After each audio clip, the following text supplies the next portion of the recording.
Hi అండి, అందరూ ఎలా ఉన్నారు? Welcome to SN foods and blogs. ఈరోజు నేను చేసిన రెసిపీ వచ్చేసి రవ్వ రసగుల్లా అండి. మనకి స్వీట్ తినాలనిపించినప్పుడు ఈజీగా ప్రిపేర్ చేసుకోవచ్చండి. 10 మినిట్స్ లోపే చాలా బాగా అయితే వచ్చాయండి. పైన కొంచెం క్రిస్పీగా, లోపల సాఫ్ట్గా స్వీట్ అయితే చాలా బాగుందండి. తప్పకుండా ఇంట్లో ట్రై చేయండి, మీకైతే తప్పకుండా నచ్చుతుంది. చూసారు కదా, ఇక్కడ నేను మళ్ళీ చూపిస్తున్నాను చూడండి. మనకి పాకం కూడా మంచిగా పట్టిందండి. ఇలా ఓపెన్ చేసి చూపిస్తున్నాను. లోపటంతటా పాకం అనేది బాగా పట్టింది.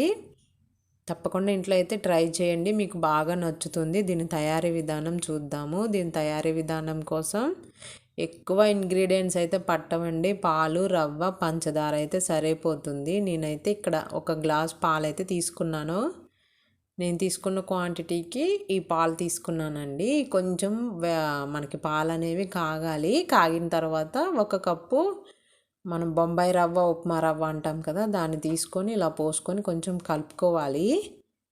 ఇలా కలుపుకోవాలండి, కొద్దిసేపు ఉడకనివ్వాలి. నాకైతే పాలు కొంచెం తక్కువయ్యి వెంటనే గడ్డలా కట్టింది. నేను ఇందులో కొన్ని వాటర్ పోసుకొని మళ్ళీ ఉడికించుకున్నాను. మీరు పోసుకున్నప్పుడే చూసుకోండి, ఎందుకంటే ఉప్మా రవ్వ వెంటనే గట్టి పడుతుంది కాబట్టి. ఇలా ఉడికిన తర్వాత కొంచెం సేపు పక్కన పెట్టుకోవాలి. ఇది కొంచెం చల్లారాలి. మనకి ఉండలు చేసుకోవాలంటే ఈజీగా అవుతుంది. ఇదైతే చల్లారింది. చల్లారిన తర్వాత ఏం చేయాలంటే ఇలా ఒకసారి మొత్తం కలుపుకోవాలి. ఇలా కలుపుకున్న తర్వాత మనకి ఏ షేప్ కావాలంటే ఆ షేప్ చేసుకోవచ్చండి. మనకి రౌండ్ అయినా చేసుకోవచ్చు, లేదంటే పొడుగ్గా అయినా చేసుకోవచ్చు. ఎప్పుడు మనం రౌండ్ షేపే చేసుకుంటాం కదా, నేనైతే ఒకసారి పొడుగ్గా చేద్దామని చెప్పి మనకి రోల్స్ టైప్ లాగా చేశానండి.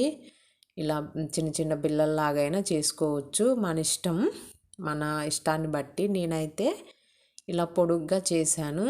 చేసేటప్పుడు చూసుకొని చేసుకోండి. ఒక పక్క సన్నము, ఒక పక్క మందం అయితే సన్న ఆయనకెళ్ళి మాడిపోతుంది, మందంకెళ్ళి కాలదు. మనం ఏ షేప్ చేసుకునేటప్పుడు కొంచెం అంతా ఈక్వల్గా ఉండేటట్టు చేసుకుంటే మనకి మంచిగా ఉంటాయి. నేను ఇక్కడైతే 1 బై 1 అన్నీ చేసుకొని పెట్టుకున్నానండి.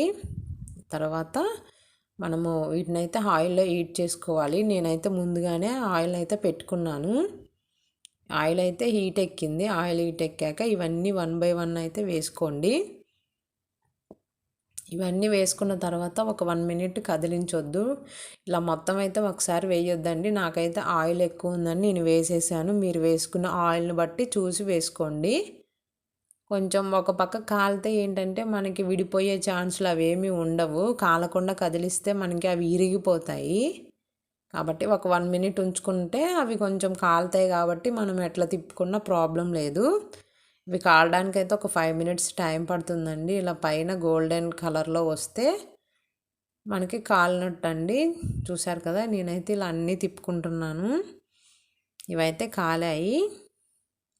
చూసారు కదా, వీడియో నచ్చితే కనుక లైక్ చేయండి. మీరు లైక్ చేస్తేనే నాకు చాలా హెల్ప్ అవుతుందండి. మన ఛానల్ ఫస్ట్ టైం చూస్తుంటే సబ్స్క్రైబ్ చేసుకోండి. చూసి మాత్రం వెళ్ళకండి. సబ్స్క్రైబ్ చేసుకొని వాళ్ళైతే ఖచ్చితంగా సబ్స్క్రైబ్ చేసుకోండి.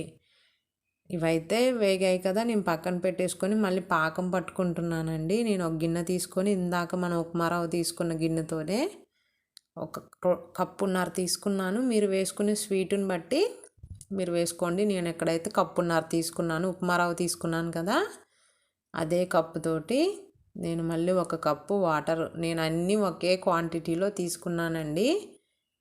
దీన్ని కొంచెం కరగనివ్వాలి. మనకి పంచదార అనేది ఎక్కువసేపు కరగాల్సిన పని లేదు. ఇదంతా కరిగిపోయి మనకు కొద్దిగా బబుల్స్ వస్తే కొంచెం థిక్గా అయితే చాలు, సరిపోతుంది. దీన్ని కొంచెం కరిగే వరకు టైం పడుతుంది. చూసారు కదా, ఇలా కరిగిన తర్వాత మనం ఒకసారి ఇట్లా చేతులలో వేసుకొని చూస్తే మనకు కొంచెం బంకగా కొంచెం తీగలాగా వస్తే సరిపోతుంది.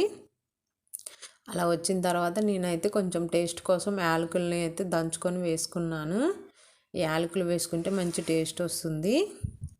ఇట్లా వేసుకున్న తర్వాత వీటన్నిటిని ఇందులో వేసుకోండి. ఇందులో వేసుకొని ఒక 2-3 మినిట్స్ ఉంచితే మన పాకం అనేది బాగా పడుతుంది. చూసారు కదా, ఇలా వచ్చాయండి. తప్పకుండా ఇంట్లో ట్రై చేయండి. ట్రై చేసి ఎలా వచ్చిందో కామెంట్లో కామెంట్ చేయండి. వీడియో నచ్చితే లైక్ చేయండి. చాలా బాగుంటాయండి. తప్పకుండా ఇంట్లో ట్రై